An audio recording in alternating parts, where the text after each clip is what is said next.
오늘은 9장 12절부터 봐야겠네요. 첫째 화는 지나갔으니 보라 아직도 이후에 화 둘이 이르리로다. 여섯째 천사가 나팔을 불매 내가 들으니 하나님 앞 금 제단 네 뿔에서 한 음성이 나서 나팔 가진 여섯째 천사에게 말하기를 큰 강 유프라데에 결박한 네 천사를 놓아주라 하매 네 천사가 놓였으니 그들은 그 년 월 일시에 이르러 사람 3분의 1을 죽이기로 준비된 자들이더라. 많은 데의 수는 2만만이니 내가 그들의 수를 들었구나.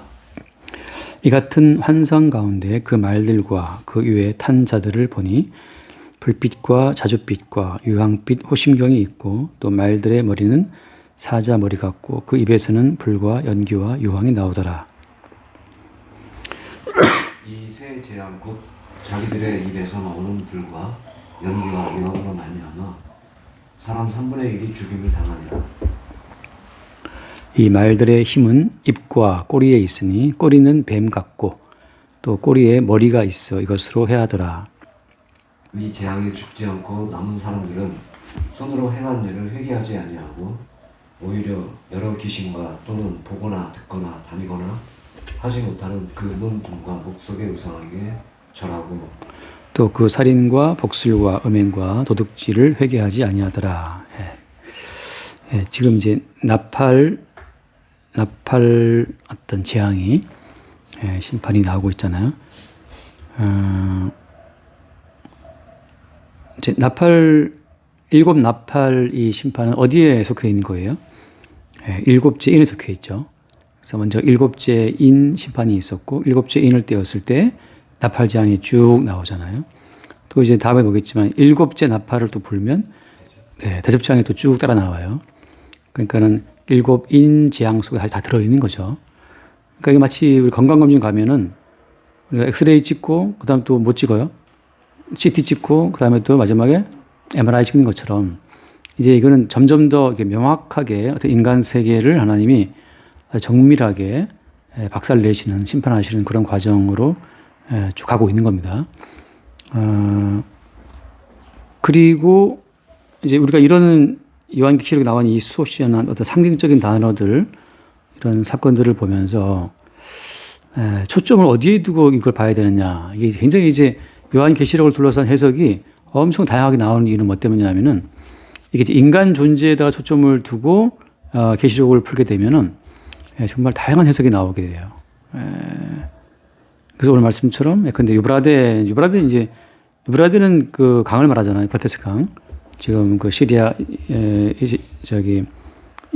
이라크에서 이란까지 흘러가는 그 티그리스 유프라테스 강을 말하는데 이 큰 강 유브라데 유프라테스 강에 결박한 네 천사를 놔주라 했기 때문에 이게 이제 문자 그대로 유프라테스 강이냐 그래서 유프라테스 강이다 이렇게 말하는 사람들은 뭐 때문이냐면은 지금 이제 땅에 있는 이스라엘을 중심에 두고 성경을 복되면 그렇거든요.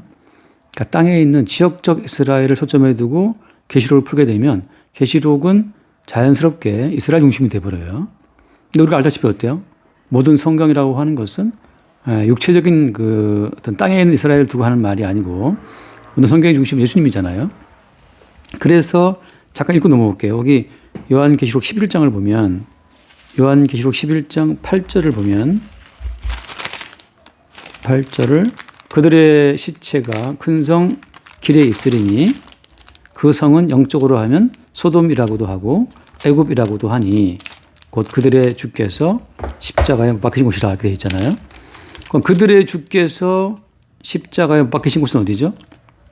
소돔 애굽. 지리적인 땅은 이스라엘. 이스라엘 예루살렘인데 그 이스라엘에서 못 박혀 죽음 당하셨는데 그 이스라엘을 지금 뭐라고 보고 있는 거예요? 영적으로 보면 그 이스라엘 영적으로 보면 소돔이고 애굽이라고 하는 거죠. 그러니까 지금 팔레스타인은 저 이스라엘 땅을 초점에 두고 이 계시록을 보는 분들이 너무 많아요.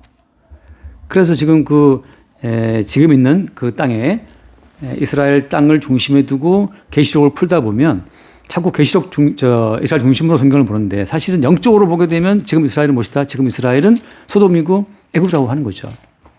그래서 여기 나와 있는 큰 강 유브라테스 마찬가지인데 큰 강 유브라테스 이걸 뭘 말하느냐.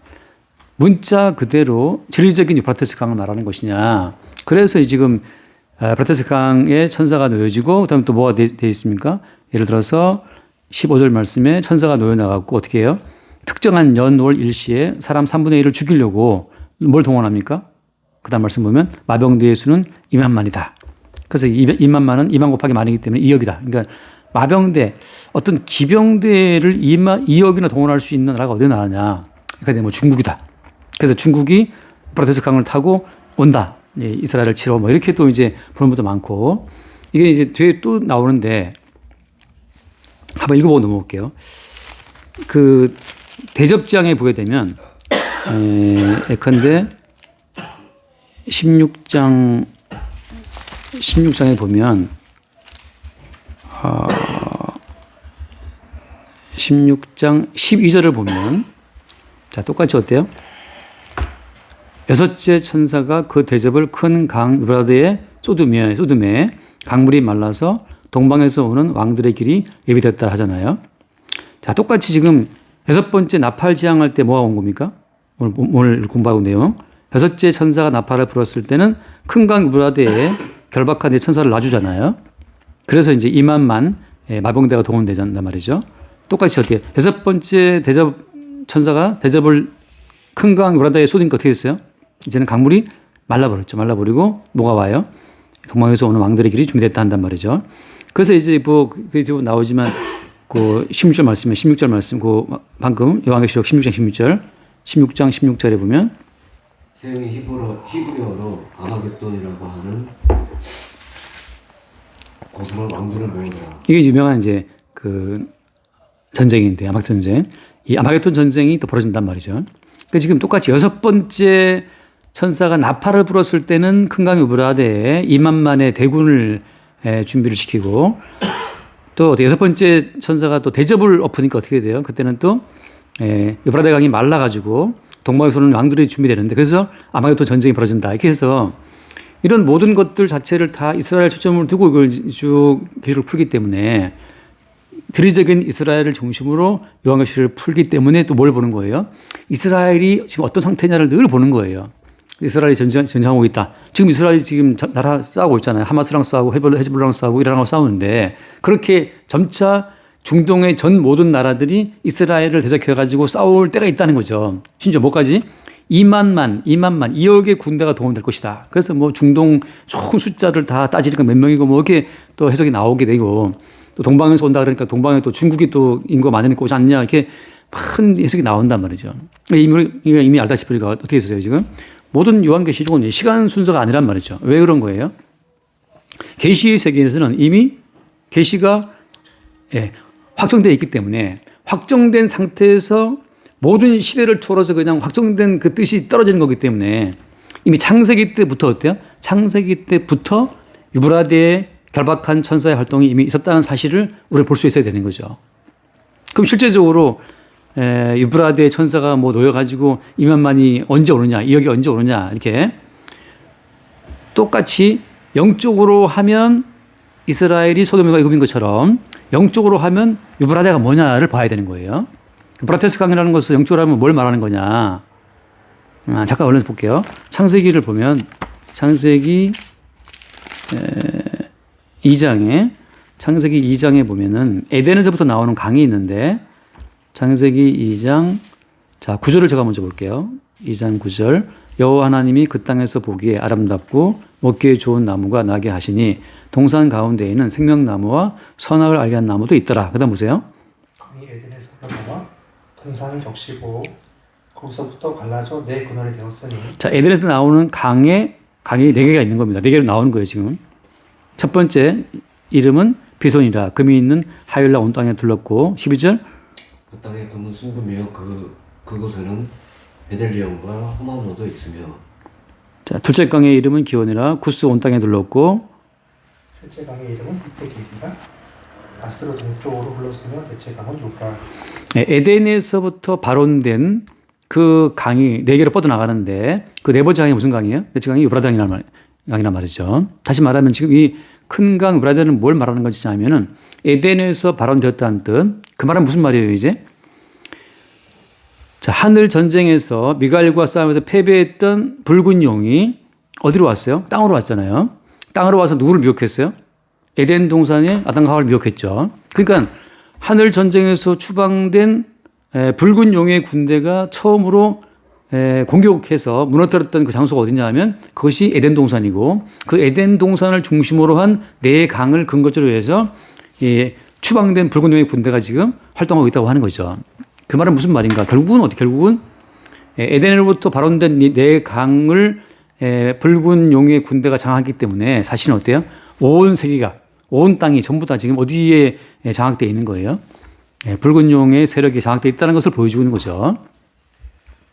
그러니까 유브라데는 뭘 말하는 것이냐? 하늘 전쟁에서 패배한 붉은 용과 그의 사자들이 장악한 이 땅 전체를 말하는 거죠. 그러니까 특정하게 어느 지역이다 이렇게 말하는 것이 아니고 지금은 영적으로 보게 되면 이스라엘이 뭐라고요? 이스라엘이 소돔이고 이스라엘이 애굽이기 때문에 구약 시대에는 저게 애굽이 있었고 애굽에서 하나님이 자기 백성을 출애굽시켰잖아요. 근데 그거 자체는 뭘 보여주는 거예요? 그것은 하나의 모형 사건이기 때문에 이 세상 전체가 무엇이다 이제는 애굽이라는 사실을 보여주는 거죠. 전체가 애굽이고 소돔이다. 소돔에서 롯과 두 딸을 구원했던 것처럼 애굽에서 이스라엘을 구원했던 것처럼 하나님은 지금 전체 이 모든 땅을 소돔으로 보시고 애굽으로 보시고 이 땅 가운데에서 자기 백성을 인도하실 거라는 것을 보여주고 있는 겁니다. 그렇죠. 그래서 똑같은 지금 이 나팔 지향의 전제는 뭐냐면 똑같이 한번 다시 읽어볼게요. 9장 말씀 요한계시록 9장에 보면 4절 말씀에 그들에게 이르시되 땅의 풀이나 푸른 것이나 각종 수목은 해하지 말고 오직 이마에 하나님의 인침을 받지 아니한 사람들만 해하라 하시네요. 자, 이미 어때요? 이미 나팔 지향 자체가 지금 인침받지 않은 사람들에게만 떨어지는 거잖아요. 그러니까 지금 여기서 큰강 유브라데 주님이 결박한 천사를 풀어놔가지고 이제 2만만 2억이나 되는 정확히 이제 숫자적으로 또 2억이 아니겠죠, 저것은. 그 당시 고대근동 아시아에서 2억 정도 인구가 있지도 않았고 그 당시 사람으로서는 2억이라는 인구를 생각해도 힘들어요. 우리나라 지금 60만 대군인데 그것도 기껏 싸워봤자 로마 군대가 한 군단이 6천 명이었단 말이죠.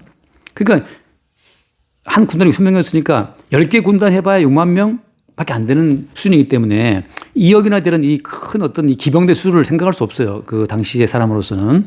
다시 말하면 이건 이제 어마어마하게 많은 수를 말하는 거기 때문에 큰강 유브라데가 전체 온 세계를 말한다면 그 온 세계에 2만만이나 되는 2억이나 되는 기병대를 쫙 풀어가지고 그 기병대가 온 세계를 휩쓸면서 인침받지 않은 모든 사람들을 괴롭히는 것을 보여주고 있는 이야기예요. 그러니까 이 이야기를 가지고 또 사람들이 아무튼 간에 그 상상을 동원해서 풀어내는 이야기를 들으면 솔깃해요. 왜? 모든 인간들은 자기 생존 중심으로 성경을 대하기 때문에. 그래서 그 17절 말씀 보면 17절에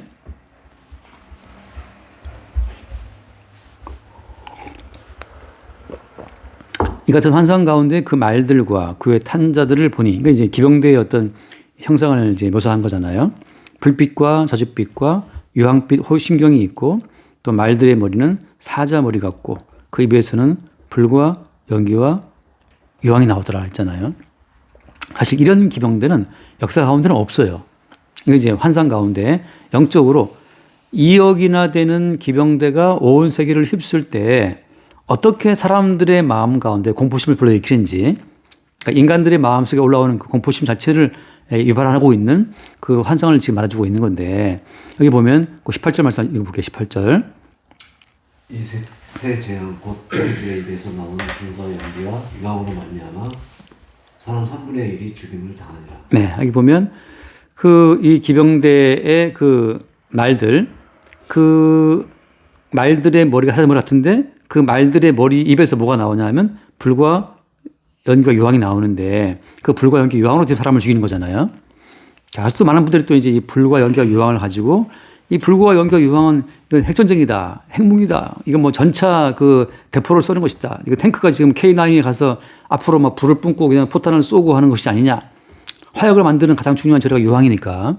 그래서 이 불과 연기와 유황을 핵전쟁의 어떤 서막으로 보는 분도 있고 지금 우크라이나 전쟁처럼 이 불과 연기와 유황 자체는 첨단 무기를 갖고 싸우는 걸로 보기도 하고 막 다양한 해석들이 있단 말이죠.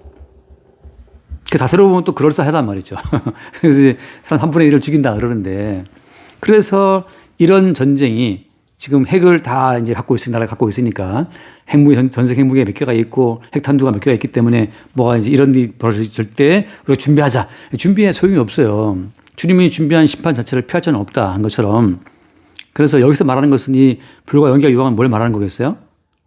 불과 연기와 유황이라는 것은 예를 들어서 한번 요한계시록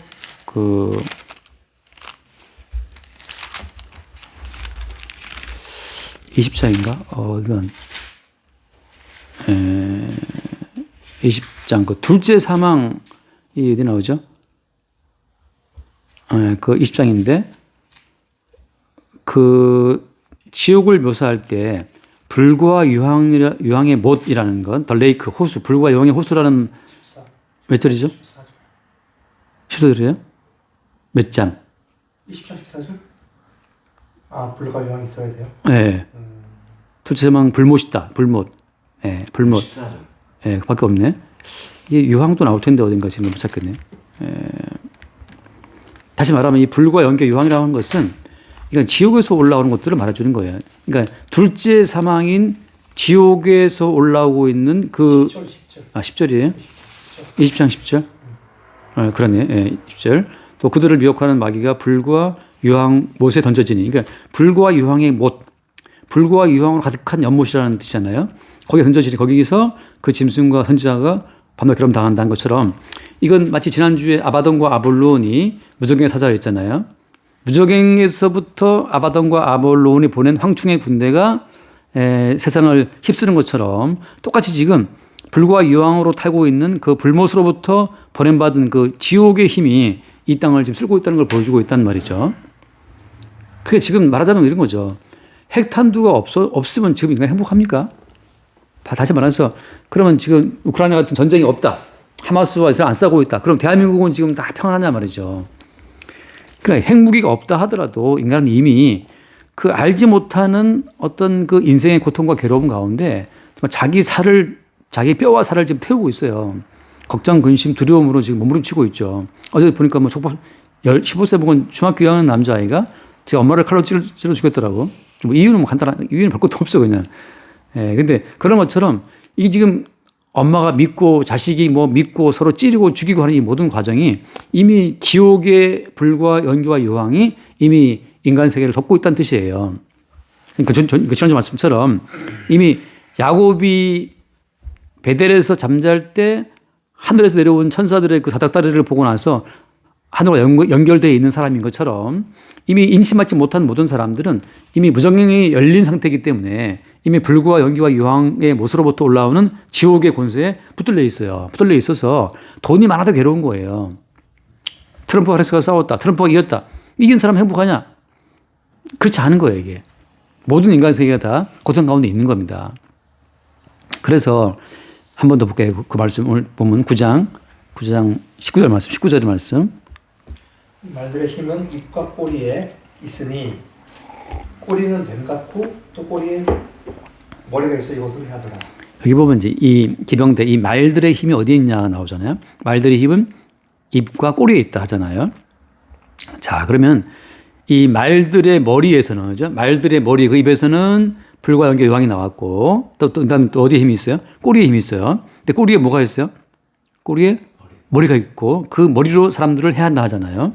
그럼 이제 이 말들의 머리와 말들의 꼬리, 이 머리와 꼬리로부터 머리에서는 불과 연기와 유황, 지옥 권세가 나오고 꼬리에서는 또 뭐가 나오는 거죠? 꼬리에서 사람 해하더라.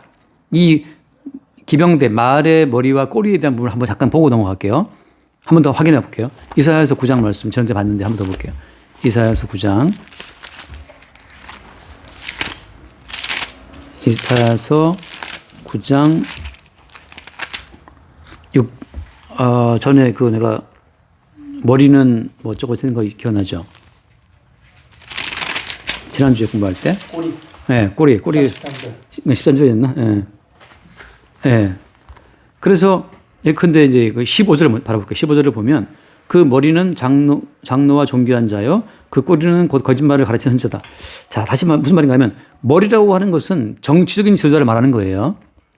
머리는 대통령과 수상 뭐 이렇게 정치적인 지도자를 말하는 거고 꼬리는 뭐야? 꼬리는 종교적인 지도자를 말하는 거예요. 이거를 이제 뒤에 내가 보겠지만 바다에서 올라온 짐승은 국가 리더들을 말하는 거고 땅에서 올라온 짐승은 선지자들을 말하는 건데 종교자들을 말하는 건데 다시 말해서 이 세상 자체를 지옥 권세가 활개치도록 그렇게 내버려 허용되는 통로가 누구냐 하면 이게 대통령과 수상들과 정치 지도자들이에요. 지금 이제 러시아 우크라이나 전쟁이 길어지고 있잖아요. 보니까 지금 그런 말 쓰더라고요. 지금 고기를 갈아놓고 있다고. 지금 이제 인력 싸움이에요, 그냥. 지금 러시아는 지금 돈이 좀 있으니까 온갖 다른 나라 사람들을 돈 사들여 갖고 마치 러시아 군병과 거의 비슷한 임금을 주고 지금 내보내고 있더라고. 근데 제가 예전에 그 2차 대전 때 그 비화를 보다 보면 그 무슨 지역이었죠? 그 지역에 히틀러가 90만 명을 집어넣어서 자기 집어넣는데 그걸로 이제 러시아를 제압하려고. 근데 그 당시에 소련이 어떻게 했냐면 스탈린이 120만 명을 넣었어요. 거기서 정말 여의도만한 면적에서 그 면적에서 러시아 120만 명, 독일 90만 명이 싸우는데 정말 탱크에 찢기고 포탄에 찢기고 그냥 그야말로 이제 고기 천지라는 거지. 그 러시아만한 그 면적이 지금 90만 명, 120만 명, 몇 명이 210만 명이 그 면적에서 싸웠다 그러니까 그걸 결정 누가 했어요? 히틀러가 결정했어요. 스탈린이 결정했어요. 그러니까 그 말들의 머리에서 입에서 나오는 게 뭐냐면 불과 영계 유황인데 그러니까 지도자들이 결국은 내리는 그 명령 하나로 그들은 뭐 사인 하나로 명령 하나로 그 90만 명, 120만 명이 죽어 나가는 거거든요. 그러니까 지금 이 세상의 어떤 흐름이라고 한 자체가 왜 이러냐에 대해서 다들 말이 많지만 다들 아무 답을 몰라요. 이런 거죠, 말하자면. 요즘 유치원 아이들은 유치원에 앉아가지고 휴대폰으로 짬짬이 선생님 몰래 뭘 본다는 거지, 이렇게. 우리 어릴 때는 그냥 나가 놀았잖아요. 나가 놀았는데 요즘 아이들은 강남 아이들은 영어 유치원 가야 되죠. 다 유치원 어린이집 가야 되지. 거기 가서 어린이집 문화를 벌써 배우면서 강남 아이들은 영어를 배우고 벌써 그 다음 단계로 올라간단 말이죠. 공부 외에 아는 게 아무것도 없단 말이지. 그렇게 해도 어때요? 그렇게 해도 또 사는 게 힘들어. 그래서 아까 통화했던 어떤 분 얘기 들어보니까는 뭐 아무튼 월급이 800만 원인가 뭐 근데 그렇게 보너스가 뭐 엄청나대요. 그런데 불구하고 거기를 때려치고 나와서 또 자기 이제 뜻이 안 맞다 이거지. 그러니까 조직 문화가 안 맞는 거예요. 그래서 이제 좀 편하게 할 수 있는 대로 또 가는 거지 이렇게. 근데 요즘 아이들은 그런 어떤 조직 문화에 매이지 않고 자기 나름대로 개성을 피울 수 있는 데를 찾다 보니까 삼성에 들어와도 지금 삼성도 다니는 그분이 들어보니까 요즘 애들이 삼성에 들어와도 오래 있지 않는데요. 나가버린다 그냥. 조직 문화에 안 붙어 있다는 거죠. 그래서 오히려 삼성 같은 경우에도 좀 나이가 좀 들어있는 사람들, 그 사람을 선호한다는 거죠. 얘는 좀 오래 있을 것 같으니까. 애들은 나가버리고. 그러면 경제가 좋아지고 점점 더 사는 게 좋아졌느냐 하면 그렇게 장담할 수가 없어요. 그래서 큰 강 유브라데에 주님이 풀어놓은 천사로 말미암아서 이 군대가 동원되고 온 세계를 지금 휘두르고 있는데 여기에서 어때요? 그들의 머리는 장로와 존귀한 자들이라. 이제 존귀한 자기 때문에 경호원 붙이지, 국가 예우해주지, 뭐 의전 따라가지 다 할 거예요. 다 하지만 어때요? 그들의 말 한마디로 전쟁 사인해버리면 또 수없이 많은 애들이 또 죽어나간단 말이죠. 근데 그걸 아무도 어떻게 터치할 수가 없어. 그들의 말들의 힘은 입에 있다. 그래서 먼저 그 입으로부터 대통령과 지도자 그들로부터 계속 이 땅을 더 황폐화시키는 그런 결정들이 따라올 거라는 사실. 일단 꼬리는 아까 봤던 꼬리라는 것은 꼬리는 곧 거짓말 가르치는 선지자다. 거짓말 선지자들이 또 나타나가지고 마찬가지 종교적인 리더들이죠. 그 종교 리더들이 항상 어때요? 또 가치관 자체를 형성해 가면서 끝없이 뭘 강조하는 거예요? 인간의 행위에, 인간의 어떤 성품에 희망이 있는 것처럼 인간을 속이는 거죠.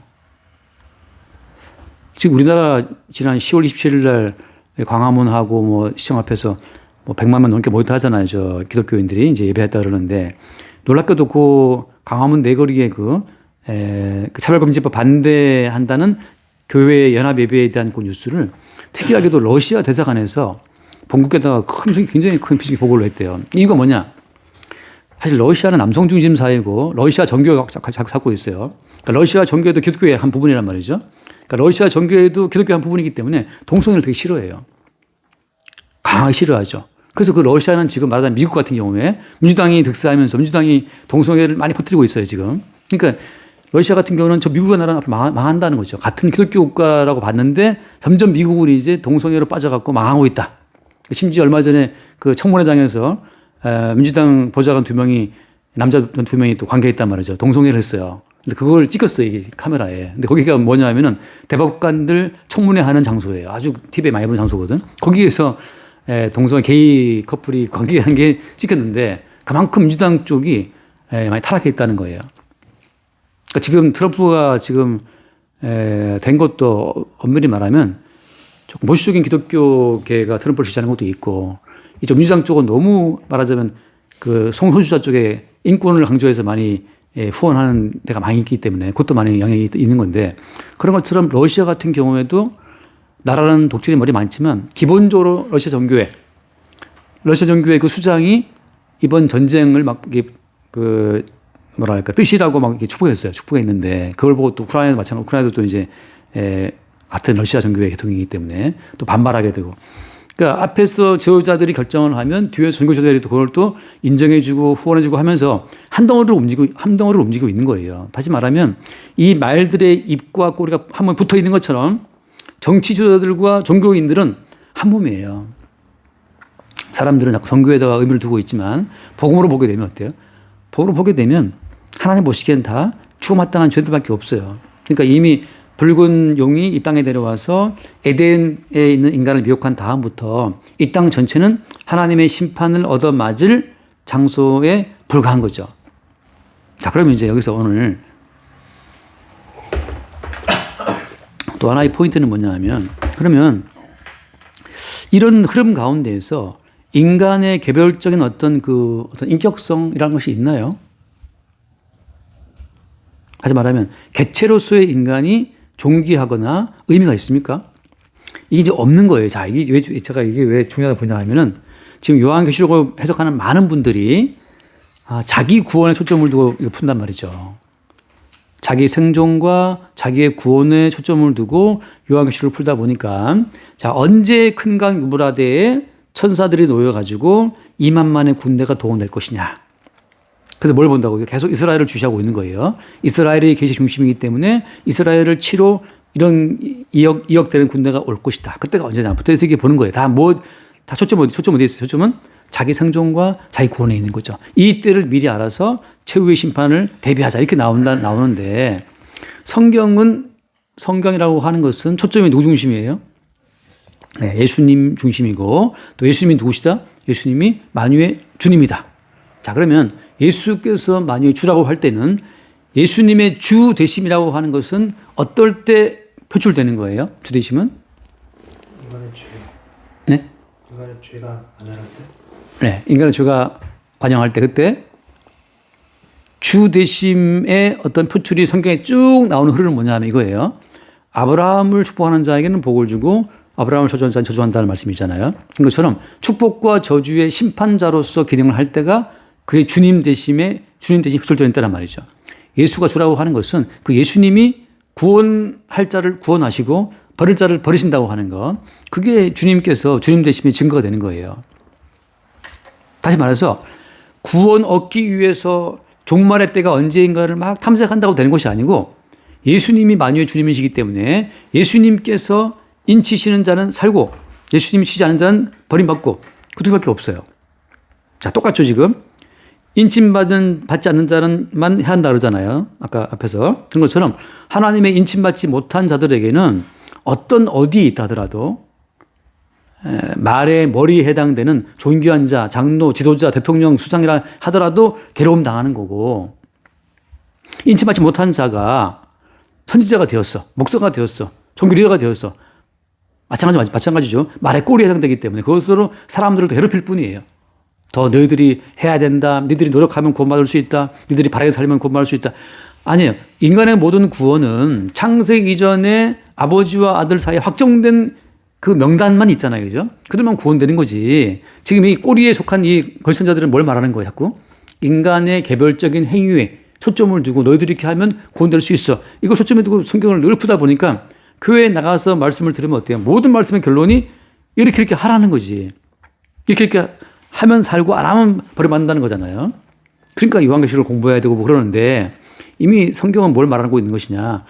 창세전에 확정되어 있고 확정된 그 모든 내용들이 예수 그리스도가 만유의 주님이라는 사실을 증거하는 쪽으로 드러난다는 거잖아요. 그러니까 예수님께서 자기의 주님을 드러날 때는 심판하는 과정을 통해서 알곡과 가라지를 다 분리시키는 거죠. 알곡은 모아 곡간에 들이고 쭉정이는 모아서 불에 태운다. 그 불에 태운다 할 때 그 불이 어떤 불이에요? 그게 불과 유황으로 타는 그 못에 던진다는 말이잖아요. 그리고 어때? 그 지옥의 연기가 미리 올라와서 지금 미리 불과 연기와 유황이 지금 인간 세계를 휩쓸고 있는 거고. 그러니까 인치받지 못한 자들은 그러니까 예수님에 의해서 택함받지 못한 사람들은 지금 살아있는 삶 자체가 이미 불과 연기와 유황을 가득한 지옥의 고통 가운데 시달리고 있는 거예요. 그러면 이제 또 뭐 당신을 그렇게 편합니까? 자, 이런 거 있잖아요. 우리가 비록 돈이 없다 하더라도 물론 돈이 주는 이제 그 어떤 편안함이 있고 돈이 없으면 불편함이 있지만 그 돈이 없다는 것 때문에 뼈가 마르고 막 이 살이 타는 근심 가운데 들어가느냐 말하자면 그 사람은 이미 어디 보면 불과 연기와 유황으로 고통받는 지옥의 지금 세력에 잡혀 있다고 볼 수밖에 없어요. 그럼 무엇이냐? 잠깐 1분 멈출까? 그 이제 인간의 개별성 자체가 사실 의미가 없는 게 이미 하나님은 그 인류 전체를 뭐로 보시는 거예요? 전체 인류를 아담으로 보시기 때문에 아담의 뜻은 흙이잖아요. 전체 인류를 아담으로 보기 때문에 이미 아담에게 정령 주리라 흙으로 돌아가리라. We will return to the dust. 그렇게 보기 때문에 하나님 보시기엔 지금 각 개별적인 인격성 자체를 중시하지 않거든요. 단지 이제 인간에게 흙덩어리 속에 개별적인 인격성을 집어넣은 자는 누구예요? 그럼 뱀이죠. 붉은 용의 세력이란 말이죠. 붉은 용의 세력이 인간 속에 개별적인 인격성을 집어넣어서 네가 살기 위해서는 이렇게 해야 돼라고 하는 끝없이 꼬리에 해당되는 거짓 선지자들이 거짓 교리를 전파함으로 말미암아서 수없이 많은 사람들이 허구의 자의식, 허구의 인격성을 붙잡고 구원을 시도하는 거예요. 근데 그들은 뭘 인정하지 않아요? 그러니까 창세 전에 그리스도께서 이미 아버지와의 언약 가운데 모든 걸 결정했다는 사실을 그들은 부정하는 거죠. 부정하고 창세 이후에 지어진 피조물 주제들이 우리가 뭘 함으로 말미암아서 하나님께 구원을 청할 수 있다고 하는데 바로 그것이 바로 그래서 나온 말이 뭐냐면 오늘 20절 말씀 20절 이 재앙에 죽지 않고 남은 사람들은 손으로 행한 일을 회개하지 아니하고 오히려 여러 귀신과 또는 보거나 듣거나 다니거나 하지 못하는 금은 돈과 목석의 우상에게 절하고. 예, 그러니까 이렇게 주님이 2만만의 군대를 동원해서 지옥의 군대가 동원되어서 이 땅을 막 휩쓸고 다닐 때 그러니까 뭐 푸틴이 한번 휩쓸고 젤렌스키가 한번 휩쓸고 네타냐후가 한번 또 휩쓸고 하마스가 휩쓸고 뭐 또 헤즈볼라가 휩쓸고 이란에서 휩쓸고 이렇게 지금 또 어때요? 지금 끝없이 2만만 되는 마병대가 지금 온 지구를 핥히고 있단 말이죠. 이 가운데 죽지 않고 살아남은 사람들은 또 어때요? 그 사람들은 회개하지 않고 자기 손을 행한 일, 행위로 한 일도 회개하지 않고 뭐 한다? 오히려 귀신. 그들이 믿는 그 하나님이 귀신이고 그들이 믿는 그 예수가 귀신인 거예요. 자기의 행한, 손으로 행한 일로 말미암아서 구원을 시도한다? 그게 어때요? 그 귀신을 믿는 사람이라고 하는 거죠. 내가 하나님을 믿고 이렇게 행동하면 구원을 주시겠지라고 하는 그들이 어때요? 그렇게 믿는 그 하나님이 그 귀신이라는 거지. 주님 무슨 말씀이었어요? 너희들의 아버지가 마귀다. 유대인들한테. 그러니까 하나님 말씀을 잘 지키고 행함으로 말미암아서 내가 구원 얻어야지라고 하는 그 모든 생각이 사실은 어때요? 붉은 용의 세력에 붙잡힌 인간들의 생각이라고 하는 거죠. 그러니까 이렇게 재앙에 죽어나가도 그들이 회개하지 않아요. 회개는 뭐예요? 회개라고 하는 것은 무슨 뜻이에요? 제가 몇 번 말하지만 회개라고 하는 것은 세례 요한이 회개세를 전파할 때 어떻게 했어요? 회개세를 전파할 때 그들을 어떻게 요단강 속에 집어넣었단 말이죠. 그러니까 너는 죽어 마땅하지 않고 물속에 너는 그냥 죽어라 이렇게 자기의 죽음 자체를 받아들이는 게 회개인데 자기의 죽음 자체를 받아들이지 않고 나는 살아야 돼. 나는 구원받아야 돼. 다 지옥과 나는 천국 가야 돼. 이렇게 나오니까 회개한 자들이 아닌 거죠, 오히려. 그래서 그들은 자기 자신을 믿고 자기의 어떤 존귀한 가치를 믿고 계속해서 귀신을 섬기고 그다음에 여기 나온 것처럼 금은동으로 만든 우상에게 절하고 또 그 살인과 복술과 음행과 도둑질을 회개치 않더라라고 해서 끝까지 이 사람들은 다른 사람을 죽여서라도 나는 살려고 하는 의지를 불태우는 거예요. 말하자면 뭐 지금 아까 말한 것처럼 트럼프가 됐는데 트럼프 역시 마찬가지로 그냥 말들의 입에 해당되는 자, 말들의 머리, 말대가리라는 거죠, 말대가리. 트럼프가 대통령이 됐으니까 이제 뭔 일이 벌지 모르겠지만 물론 이제 트럼프와 부통령은 지금 다 똑같이 우크라이나 전쟁을 끝내려고 하는 마음이 있는 것 같더라고 지금. 사실 그 러시아하고 그 전쟁을 싸움 붙인 어떤 세력이 민주당 정부라고 이제 많이 보거든요. 미국의 민주당 정부가 여러 가지 목적을 갖고 지금 했는데 사실은 약간 실패지 이제 전쟁이 뜻대로 안 됐고 그래서 끝내겠다 그러는데 트럼프는 또 다른 군대로 또 인류를 괴롭힐 거예요. 말하자면 미국 우선주의를 펼치면 하면서 또 다른 나라들한테 피해를 줄 수도 있고 또 트럼프가 자기 나라에 중심으로 가게 되면은 소수한 지역적으로 나는 쪽반 나라들이 또 막 싸울 수 있어 또 자기 이때다 싶어갖고 미국이 신경 안 쓴다 싶으니까 그러니까 어떻게 해도 말의 머리에 해당되는 그 존귀한 자들이라고 불리는 자들 대통령과 그 수상 그런 사람들이 또 인류를 짓밟는 마병대의 또 기수로 활동하게 된다는 거죠. 그래서 중요한 것은 무엇이냐 여기서 이미 인침받은 자는 무엇을 인정하는 거예요? 인침받은 자는 내가 이미 예수와 함께 못 박혀서 십자가에 죽었다는 사실을 인정하잖아요. 그걸 구약시대는 어떻게 표현했어요? 출애굽할 때는 설주와 임방에 어린 양의 피를 발라서 난 죽음 안에 있다. 죽음 안에 있다는 사실 자체가 그것이 어때요? 인침받은 것. 나는 지금 피바란 집 안에 있어. 그 말이 그 각 사람의 머리에 이마에다가 인을 치므로 말미암아서 나는 누구다? 나는 이미 나로서는 죽고 내 안에 사시는 분은 주님이라는 사실을 증거하는 거잖아요. 그러니까 나는 이미 죽고 내 속에 하시는 분은 주님이야라고 말을 할 때는 개체적인 자기의 어떤 개별성, 인격성이 없고 나의 나됨은 뭐예요? 나됨은 내가 지금 여기 존재하고 있는 것은 내가 한 것이 아니고 내 속에 사시는 그리스도가 나를 여기에 있게 했어라고 하는 내 속에 사시는 그리스도의 활동의 결과물로 자기를 본단 말이죠. 이게 성도라는 거예요. 내 인생은 내 손으로 행한 나의 행위의 결실이 아니고 내 안에 사시는 그리스도께서 나를 여기에 있게 했다라고 하는 그리스도의 결실로 자기 인생을 보게 되는 사람들이 인침받은 자라고 하는 거죠. 그러니까 나의 나됨은 주님이고 주의 은혜고 내가 여기 있는 것은 내가 있는 것이 아니고 내 속에 사신 주님이 있게 하신 것이고 내가 돈이 많다, 돈이 적다, 가난하다, 부하다, 아프다, 건강하다, 뭐 어디 괴롭다 다 마찬가지죠. 그냥 인침받은 자로서 주님이 있게 하시는 그 자리에 있는 그 자들은 어때요? 그 자들이 이 모든 재앙이 트럼프가 됐든 뭐 바이든이 떨어지든 뭐 상관이 없어 그게. 이미 이 땅은 하나님이 심판하기로 확정해 놓고 끝없이 지금 인재앙으로 나팔재앙으로 대접재앙으로 이 땅을 치고 있기 때문에 어떻게 해도 어때요? 어떻게 살아도 어때요? 빠져나갈 수가 없어요. 단지 인침받은 자만 어때요? 내가 거지가 되어 있다 하더라도 이것도 주님이 나를 이기게 있다는 것으로 자기를 볼 때 그때 어때요? 한푼 없지만 평안할 수 있어요.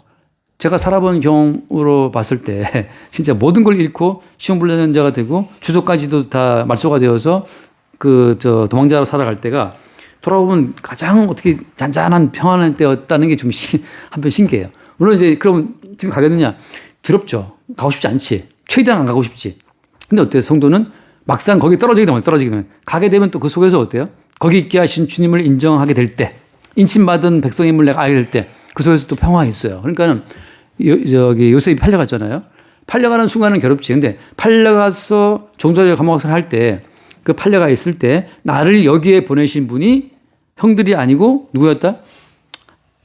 하나님이었다는 사실을 보게 될 때 어때요? 그때 하나님의 인침받았다는 존재라는 사실이 그때 드러나는 거고 인침받은 자기 때문에 어때요? 그 애굽의 종살이, 애굽의 감옥살이 그 모든 것 자체가 애굽에게는 아무 문제가 안 되는 거예요. 이미 요셉으로서는 죽고 그 속에 사시는 분이 주님이기 때문에. 그러니까 나를 여기에 보내신 분은 나를 가난케 하시는 분은 나를 아프게 하시는 분은 누구 때문이 아니고 하나님이라는 사실을 보게 될 때 그게 하나님이 인침받은 자라고 그 인침받은 자들만 어때요? 2만만의 기병대가 온 세계를 들쑤실 때에도 그때도 평안함이 있는 거예요. 담대함이 있고 그다음 은혜의 어떤 결정체로 거기 있을 때 나머지 모든 인간들은 어때요? 이 모든 고통 가운데서 어떻게 하면 살까? 이 때문에 주식을 뭘 사야 되나? 일론 머스크가 트럼프 편 들었으니까 일론 머스크 주가 올라가겠지. 그걸 샀어야 됐나 하고 또 뭐 안타까워하기도 하고 어떤 사람들은 헤르스를 한 사람은 안타까워 하겠지. 이렇게 계속 뭐 때문에 이게 괴로워하는 거예요. 그러나 인침받은 사람은 살든지 죽든지 이미 주님의 결실체로 있기 때문에 어디에 있어도 2만만의 기병대가 세계를 휩쓸 때 거기에 no problem, it's okay. 아무 상관없는 거죠. 그게 성도의 삶이라고 하는 겁니다. 그래서 이 종말이 인으로 나팔로 대접으로 삼중으로 막 다가올 때에도 인침받은 자들은 그 고통 가운데서도 요셉처럼 새로운 차원의 삶의 안목을 갖고 해석한다고 하는 거죠. 그리고 이 말의 머리와 꼬리가 대단하다 하더라도 거기에 흐르지 않는 그런 어떤 삶을 살아가게 되는 겁니다. 여기까지 하겠습니다. 감사합니다. 무적의 사자가 판치는 이 세상 한가운데서 불과 유황의 고통이 함께할지라도 야곱에게 잠시 잠깐 나타난 그 열린 하늘을 통해 말할 수 없는 하나님 나라의 천국을 소망하게 된 성도들처럼 저희 또한 그리스도 예수 안에 있는 참 평안에 대한 부분들을 믿음으로 소망하게 하여 주시옵소서. 아멘. 예수님 이름으로 기도합니다. 아멘. 주님 감사합니다. 세상은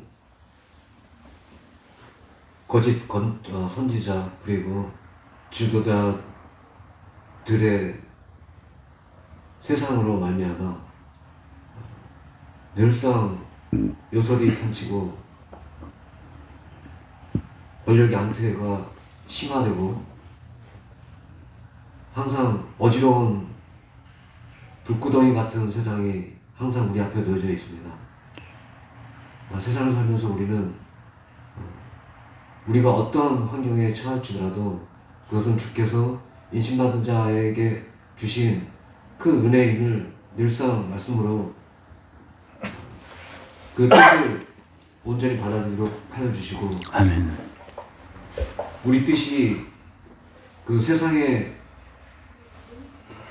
부합하지 않는 그런 삶을 살지라도 주께서 우리를 인도하시고 인침받은 자로서의 성도의 길을 온전히 걸어갈 수 있는 그 은혜를 지속해서 베풀어 주시기를 주님의 이름으로 기도했습니다. 아멘. 주님 감사합니다. 이미 하나님의 나라에서 이미 계시의 세계에서 세상을 향한 모든 심판이 확정되어 있음을 보게 해주시고 이 심판 속에서 대신 심판받은 어린 양으로 말미암아 인침받은 자들이 등장되게 하시고 그들의 안목으로 세상의 실체를 보게 하시니 감사합니다. 날마다 어지러운 세상 가운데 외형을 보지 않게 하시고 확정된 주님의 심판과 확정된 주님의 구원을 시행하시는 언약의 주님만을 바라볼 수 있도록 우리의 심령을 성령으로 새롭게 하여 주옵소서. 우리 주 예수로 기도드립니다. 아멘.